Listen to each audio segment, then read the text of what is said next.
It is, or just was, my 18th birthday. I did it.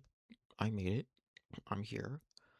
And I wanted to talk about The Catcher in the Rye for a second, because I did read that this school year in school. Um, and it did kind of, I feel like it set me on some sort of like trajectory for my life. Like I feel like oh, my foot is cramping. My foot is cramping. Oh my god, ow. Ow. Holy shit. Okay. That was fucking Mark David Chapman. That was his spirit. Shit. Anyways, it had affected like my mindset greatly, and I think in like the specific way that it did is that it like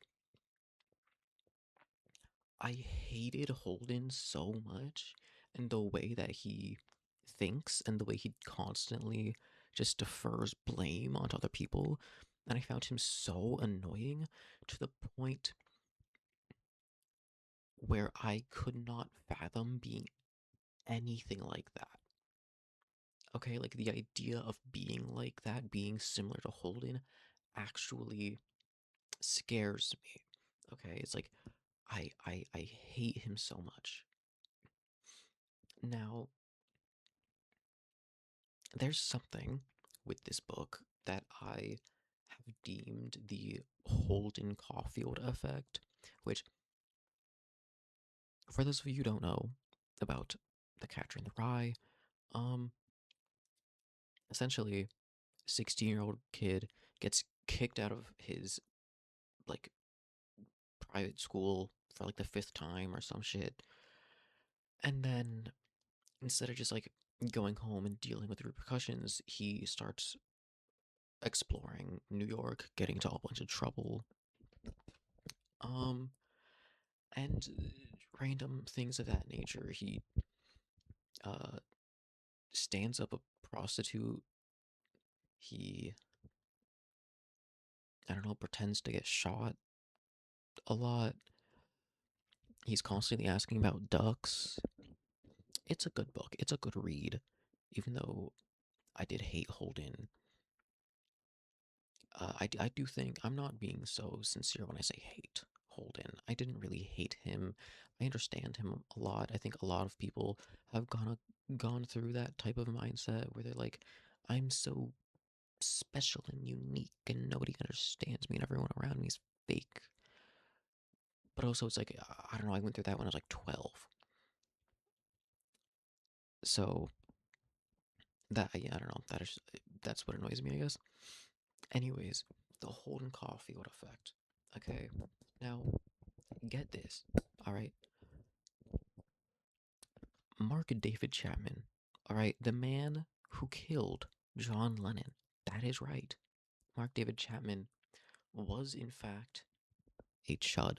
Okay, Mark David Chapman, before committing his murder, actually had bought a copy of The Catcher in the Rye, and he had signed it from Holden to Holden. Okay, and he had taken it upon himself to mention this in interviews, um, asking him about what was going through his mind. Why did he do this? All right, this is something that he found the need to mention greatly, and this also isn't the only time that Holden Caulfield could be traced back to like the scene of the crime. You know, now obviously that could be just coincidence in most cases, but it seems in Mark David Chapman's case, um, Holden Caulfield was a contributing factor to his scheme, to his murder plan. And it becomes even more evident when you also realize that phony, the word that Holden likes to use so much throughout the book, is also exactly what Chapman had called Lennon numerous times. It seems that Holden as a character just really had such a lasting effect. Now, let's explore Holden's character a little bit more because Holden's a very interesting person. Okay, very weird, very interesting, very unwell. Okay, you're supposed to get that vibe from him. You're supposed to realize he is a mentally ill teen. Okay, the book was written at a time um when mental illness was at a very high stigma, and J.D. Salinger, the author, was really trying to fight that and bring accurate representation to teen mental illness. And another kind of contributing factor, I believe, to this is that Holden Caulfield kind of, I don't know why I keep saying his like full government name, but he has this infatuation with staying young and staying like he has a sanctity towards um childhood. And this is mostly derived from the fact that he suffered the loss of his younger brother when he was like 11, I believe. And ever since then, he's just been unwell and he's been acting out in a few ways. Um, However, he, the way he acts, obviously, it's not excusable, really. Um, for instance, I mean, this is kind of just him talking. There's no actions to follow this up. But a part that was really, oh my god, I wasn't even talking about this. I was trying to talk about something else, that another aspect that could be played into this mindset of, wanting to remain young, having this kind of like Neverland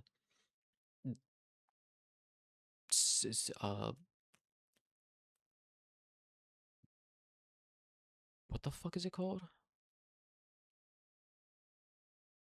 Oh my god, I forgot the word. Whatever. Having this type of Neverland type mindset bullshit is, it could also be related to the fact that around the time the book takes place, um, it was an incredibly hard time for men in particular. Obviously, not to say that men are like oppressed or anything like that. Okay, men are the ones who made it harder for themselves. However, being a man, essentially being a young man, okay, being a young adult male in the 1930s and 40s, you were kind of just forced to get sent to your death as a World War II was happening. And people who were younger would watch these men get drafted, geared up, sent to war, and either never come back or come back traumatized. And I think this does play a massive part into why Holden is the way that he is.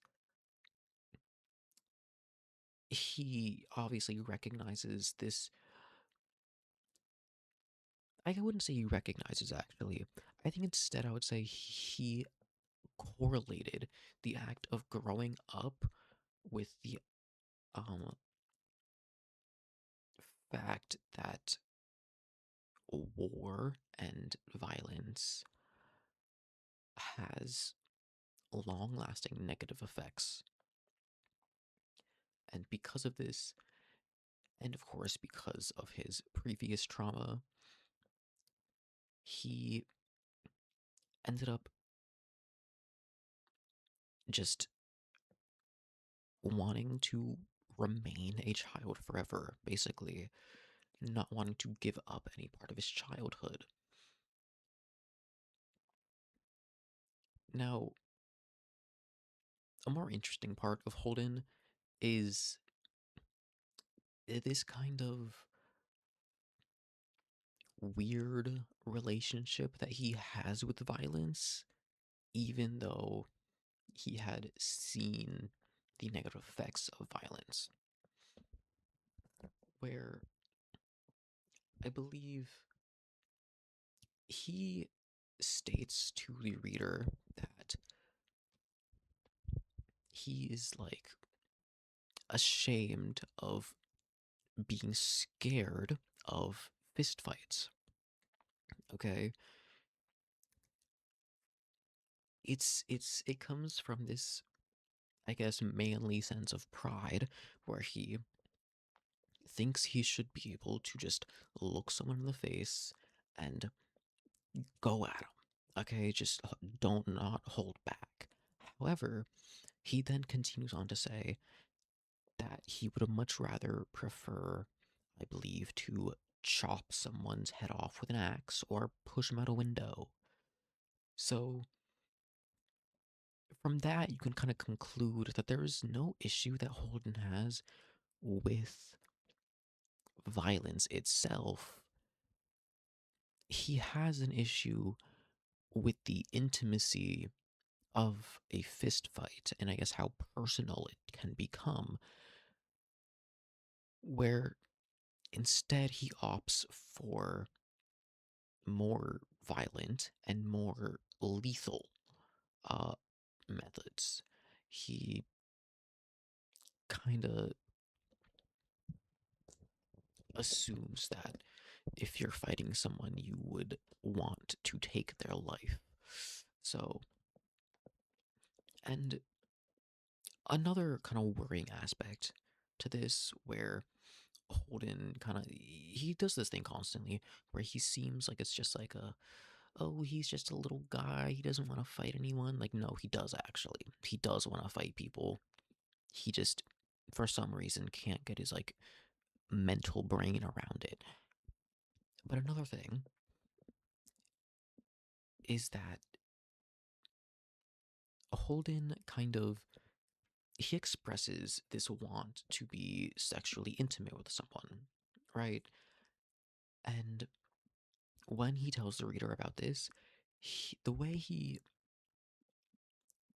talks about it is that he says there's always, first of all, he conveniently, there is always something that ruins the chance, right? That ruins the chance of being intimate with someone that is not his fault, okay? But second to that, he says that an issue that he has is that when he's with a girl and she tells him to stop, he listens, as opposed to other men and other teenage boys that he knew at the time who would not do that. And it's really concerning that someone like Holden would say that listening to consent in this circumstance is an issue for him. See, it's not like he wants to be, he's not stating that he's a stand up guy here, okay? He's not trying to go up in front of the masses and be like, consent is good, listen to consent all the time. He's actively stating that he doesn't want to listen to consent and that he wants to be able to ignore consent and rape people for his own enjoyment like other people can, except and he is upset that he cannot. Okay?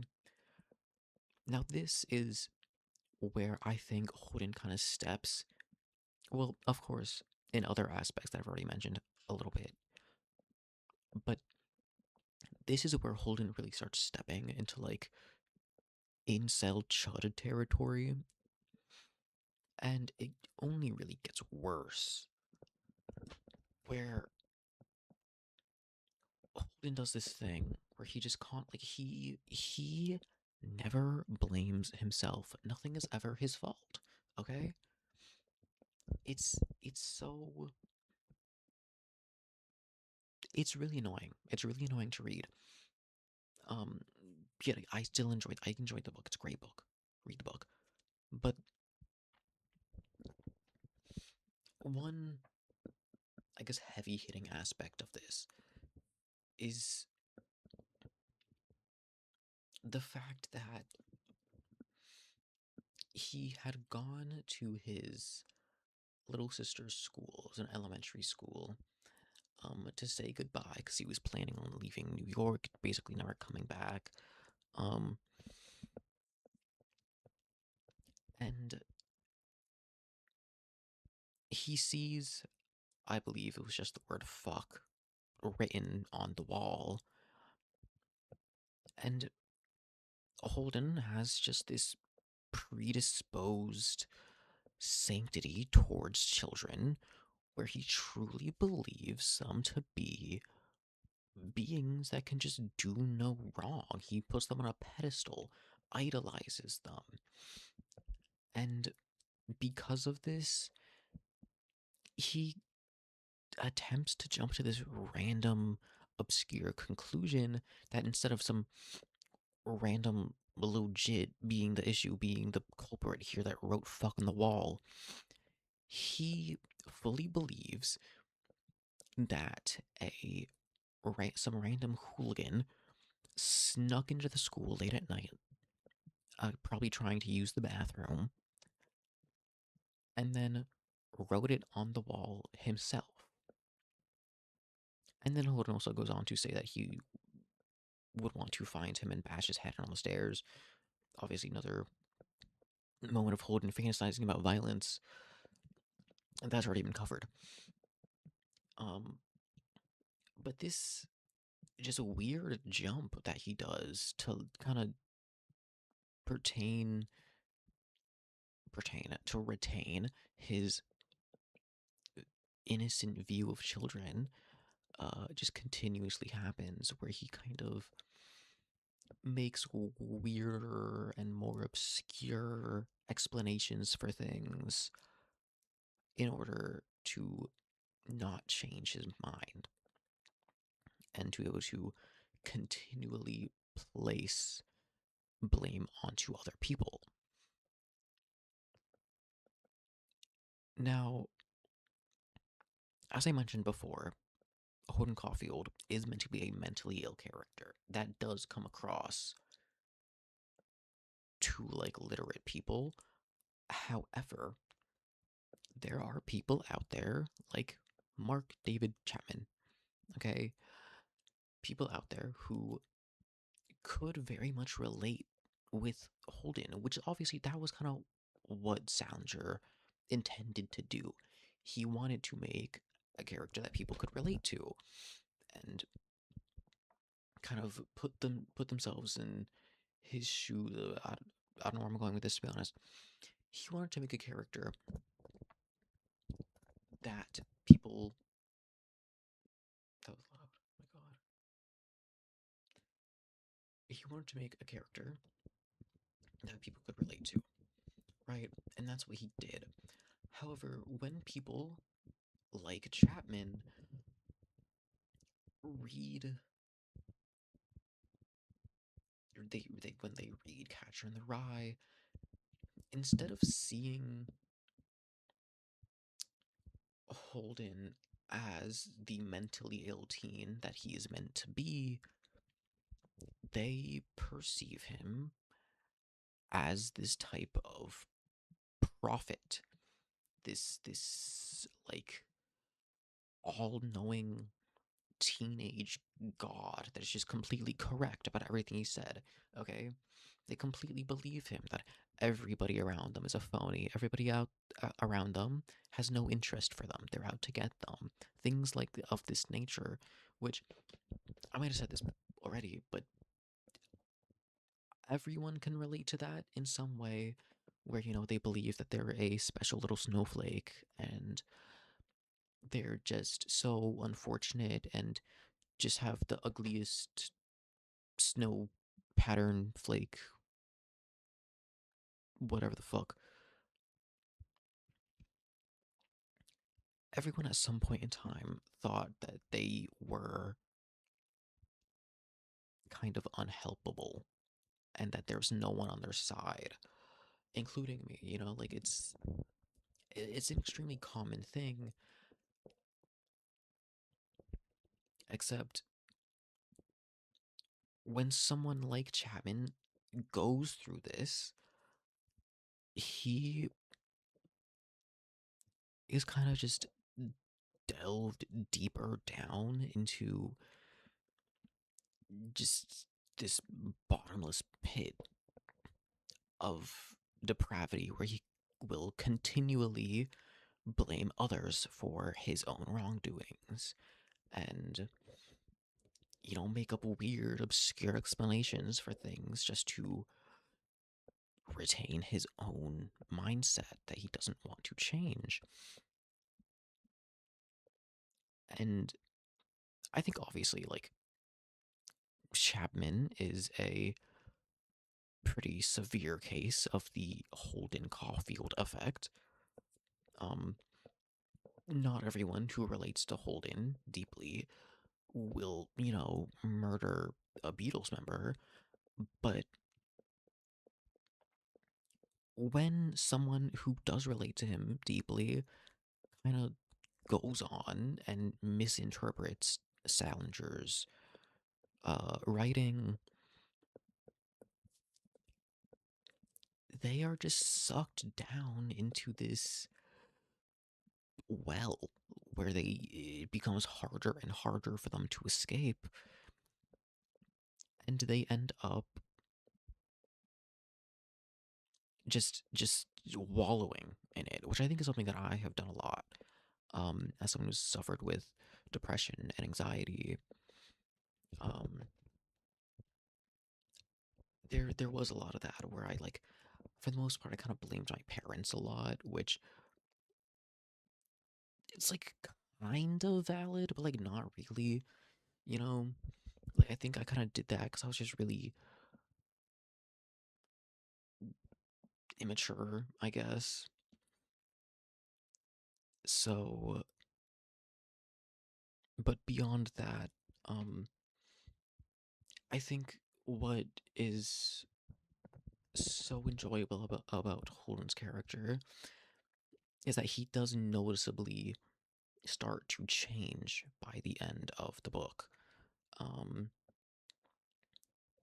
by the end of the book, there is a lot to say that Holden um, did, or at least was planning to kill himself.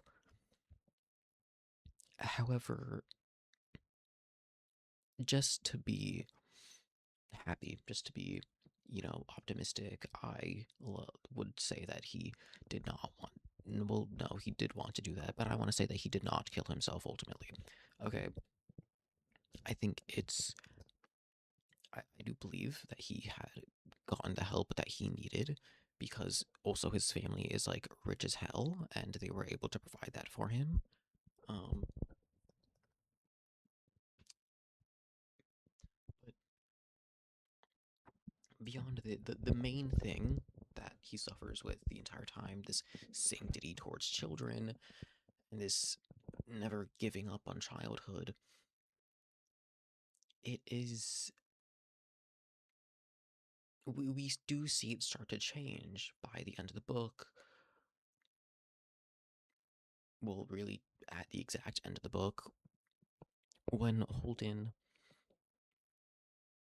um, goes and takes his little sister on a carousel, and he talks about how there is this golden ring that is up top in the carousel, not up top, but it's with kind of within reach while you're on your little ponies, and all the kids try to reach and grab for it, and Holden himself gets worried for his sister every time she does it. However, he says to himself, and he realizes that you might have to let them fall and let them learn.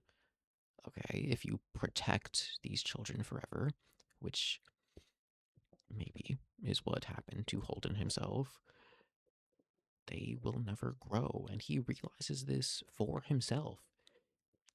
Okay, nobody told this to him. He has this thought. Now, this is also um, intertwined with the career that Holden wants to choose, which is being the catcher in the rye. Okay, if you're unfamiliar, Holden envisions himself as this kind of guardian amongst children who are playing in a rye field right near the edge of a cliff.